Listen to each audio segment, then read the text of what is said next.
I just feel like, and maybe I'm projecting, but I feel like there's a change in the air here. I feel like since 7 or 8 years ago when I was last here, there's a blooming of acceptance. And maybe that's just Bangalore, because that's all I've been to this trip. But there's something in the ether, there's something in the air where less people are talking about cure and more people are talking about strengths. And how do I get rid of this? How do, less conversations about how do I make this autism thing go away, and more, what should we do to make this better and more fun, and find out what the strengths of my child are. So I think there's something going on there, and it's nice. It's really nice to see. And in some ways, things that are happening here are even more progressive than what I've seen happening in other places. So you have people like Jayashri and a lot of other centers here that are so forward-thinking and so pioneering that I just think it's just a natural thing that Bangalore and India in general, I think, is really coming around and growing, and it's on a new frontier, I think.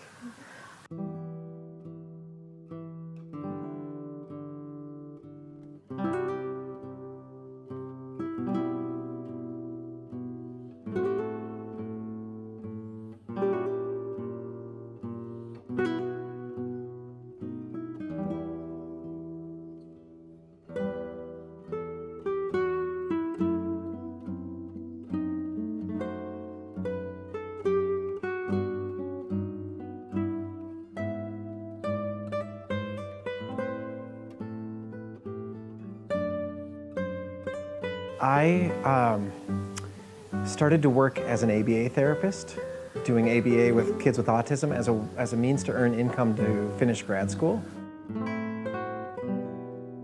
It's applied behavior analysis. It's a teaching methodology where you do a lot of repetition, and it's a language development program. So you're doing basically the principles of behavior used to educate and teach kids how to talk and social skills and things.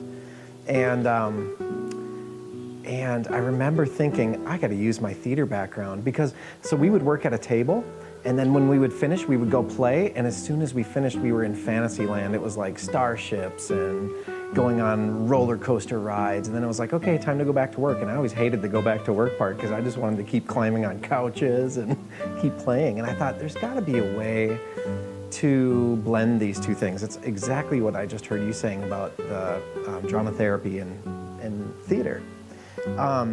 And so what I did a quick internet research, Google search on who is doing applied theater for autism. And I found this woman's name. She was a professor at Arizona State, and that's a college over where I live.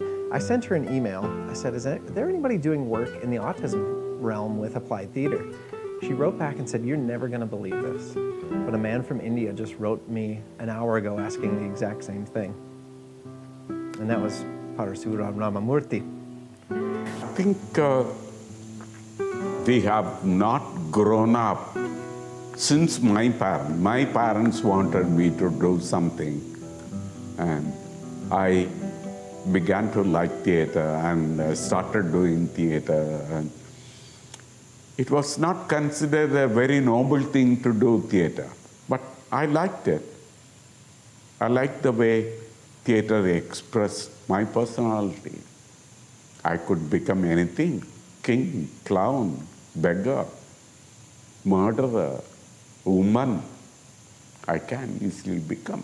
So this opportunity, no job came me. And so that day we connected over email and then Facebook or some way, and we just got rolling. And we had him come over to because I put together a film and theater festival in my area and had him come in as a guest artist. And that was before there was ever Velvi Art Festival. And so I think from that, he started the first Velvi and called me, and I flew over to Madurai, and we did the very first Velvi together. So that was just one of those cosmic hair on the back of your neck things stand up, where you know that something in the divine said, okay, these two people. And then, I mean, I'm not trying to say that this movement is because of us. It's just that we reached out at the exact same day, and now here we are. And so what's fascinating to me is to see how far it's come from those early days to where it is now. I mean, it's incredible how much has changed. Power of creative arts therapy, if you want to put it in that phrase, I wouldn't want to call it therapy at all. Because then you have a hierarchy, someone's facilitating and someone's getting treated. In creative arts, there is no hierarchy. While you think that the children or the person who's taking therapy is getting treated, it's not that. With my personal experience, it's been a therapeutic experience for myself as well. I think it helps me be sane. It helps me be calm. I'm peaceful when I'm doing this work.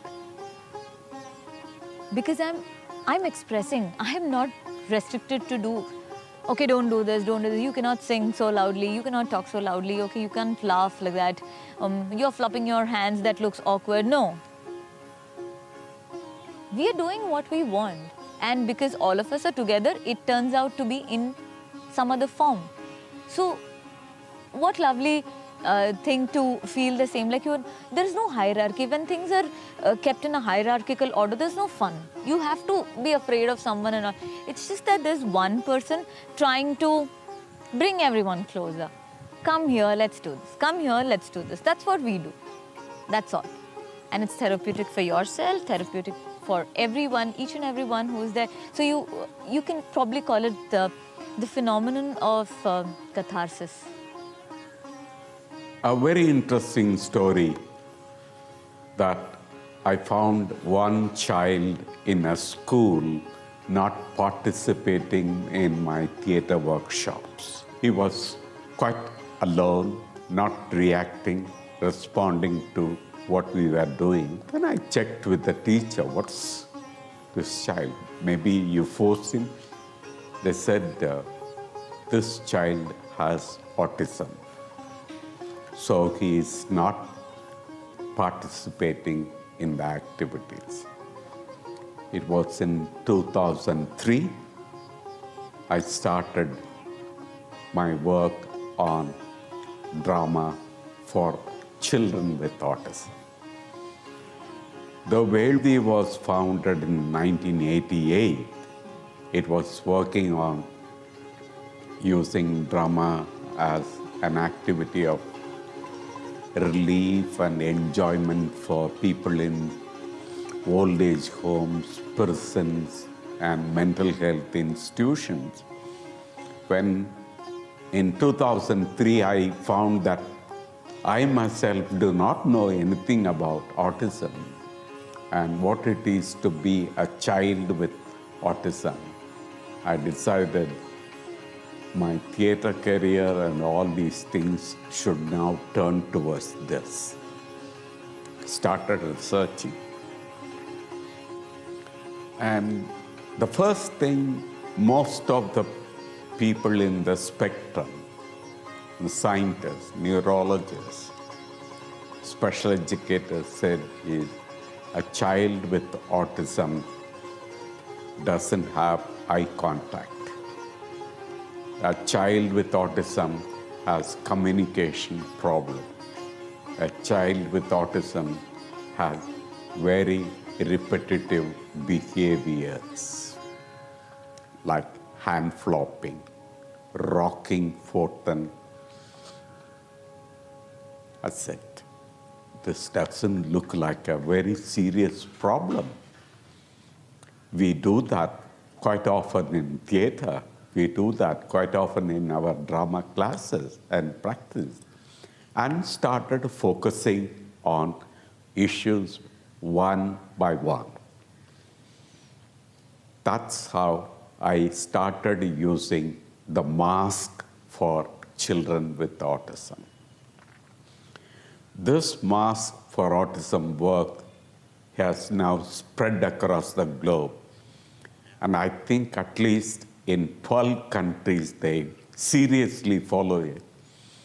You just made me think of something is, when you look at the diagnostic criteria, it says no, nonverbal communication is a deficit. Sharing enjoyment is a deficit, all these things. And then, so when you say, hey, let's do drama, it's like the most counterintuitive thing ever.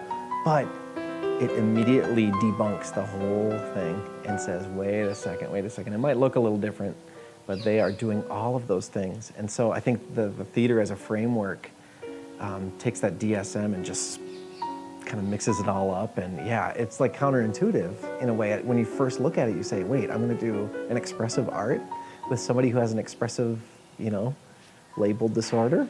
Yeah, interesting. So I appreciate your talking about the clinical aspect too, yeah. Indian theatre fortunately does not give as much importance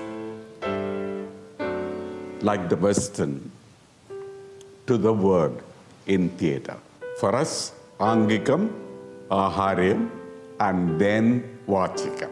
The Kathakali actor is a supreme example of Angikam. Let's say he plays the role of Bhima.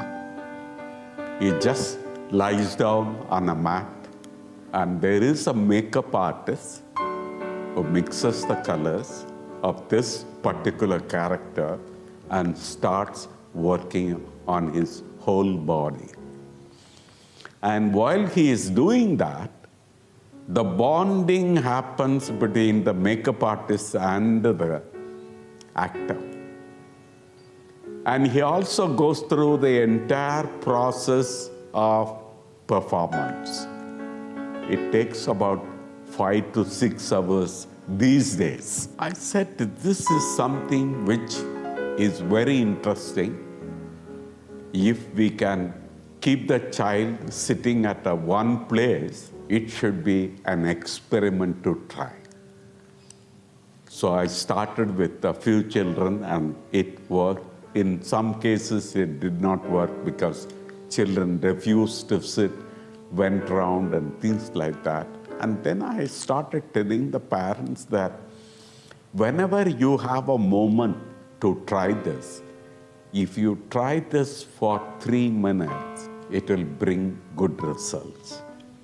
And research has proved that the ability of the child to concentrate and focus on one activity has increased from 10 seconds to 180 seconds within a short span of 1 week of this facial massage.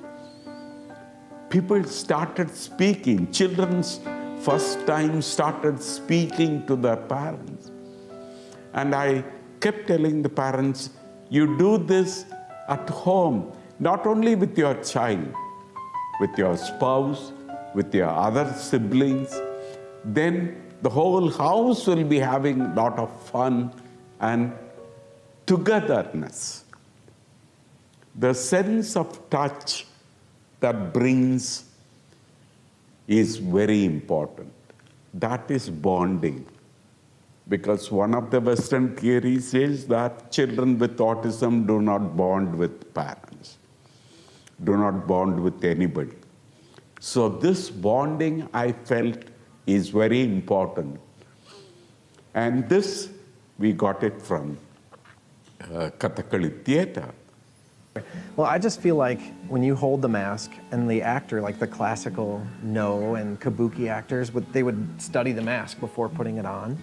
And I just think there's something very structured in that first, just visually looking at that and processing the emotion. And I will say some kids, when I take the masks out, they look at me and say, put those things away. Those are freaking me out because they're so intense.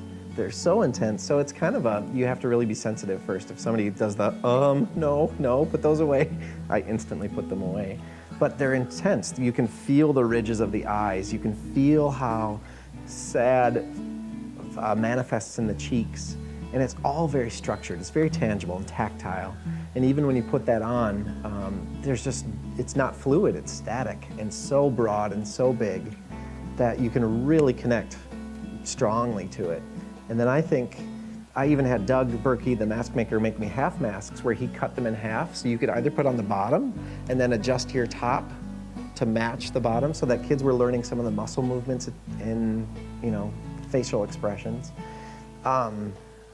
And then kind of fading it all out and then having them explore their own musculature and their own faces and their own movements and coming organically. So it's taking this really intangible thing of emotions, confusing. Oh my gosh, I mean, happy can look a million trillion exponential times 10 to the power of trillion. You know, the emotions are so complex that it just helps you bring that all in, focus on one area, and then start to play out from there. Everyone, if you have an audience, even if they've not been not been part of the whole process of that creative art, they're still there on the final day and they feel it. They feel it. You can quickly make the connection with your audience. You can cry with the actors, you can laugh with the actors, you can, be joyful, go mad with the actors. So what is it? It's just catharsis. Whatever is inside you, whatever needs to come out, good, bad, everything is channelized in a wonderful way where no one is hurt, no one feels bad, and still everything is getting sorted. That's all we need. So you can call it therapy if you want to name it, but otherwise it's not therapy, it's catharsis, and we're just enjoying. Also learning, everything. You can learn maths, you can learn social, you can learn life skills, you can learn how to get trained for your job, you can learn how to face people, when you are kind of in a difficult scenario or whatever. Whichever is difficult for you, you can sort all that out. We were conducting a workshop at Trichur. A boy, his name is Varun. Parents, the day we started the workshop, he came, he was flopping throughout. They said that's a main problem. He doesn't speak, and then. So I worked with him for 30 minutes. I said, let us do hand flopping together. So do. As I began, I started shaking hands with him and beating his hands, and then slowly brought him to do this. He started doing it. Then I started introducing a rhythm into it. 1, 2, 1, 2, 1, 2, 1, 2. He repeated very beautifully. I told the parents immediately, take him away from the school. He was 11 years. Take him away from the school. You belong to a very rich place, rich tradition, drumming. So Trichur is very famous for the drummers, and in 2 years, he has become a professional drummer. Now, nobody calls it hand flopping. So is the case in many young people with autism. What behavior we are trying to correct, if we can make that into a form of art, into something creative, then it becomes totally different. Frankly, I'm not a person who can, though we do a lot of drama and all, when you have things associated with you which are very emotional, you can't talk about it. This is one of those things. And trust me, it's inspiring also, because we have wonderful set of parents and professionals who are working in this field. They're entrepreneurs. Can you imagine? You have so much, like you have to let go of what you had planned as a child, and you are becoming something else for your children. And along with being something for your children, you are also creating your own path. We have entrepreneurs, we have parents who've opened centers to just work with more and more kids. Why are they doing it? If it is troublesome, if it is traumatic, you wouldn't want to do it. So what is the reason of wanting to do more?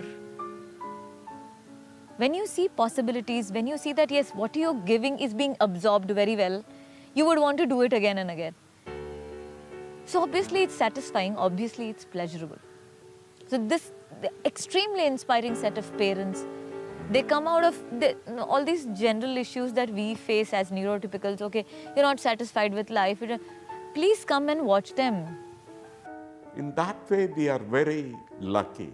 Our facilitators do not insist on repetition of the work that we do.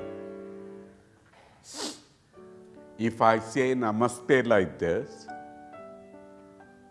it is not necessary the child should say namaste like this. The child should say, can say namaste like this, or say namaste like this.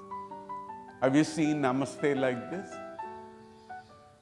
Namaste is, I celebrate you. And this is also my way of celebrating you. That freedom, I think schools should have. Each person is born with an intelligence. This we should clearly tell the parents with autism. Don't curb, don't disallow that intelligence. Help them to nurture that intelligence. With everything that they have, even if they have to deal with meltdowns, even if they have to deal with a tough day, they just find the next day and they get going. What makes them do that? It's the larger picture of the whole spectrum world that you are in. It's about peace, happiness, inspiration. Oh, I have all the positive things to talk about it. When do you call a person independent?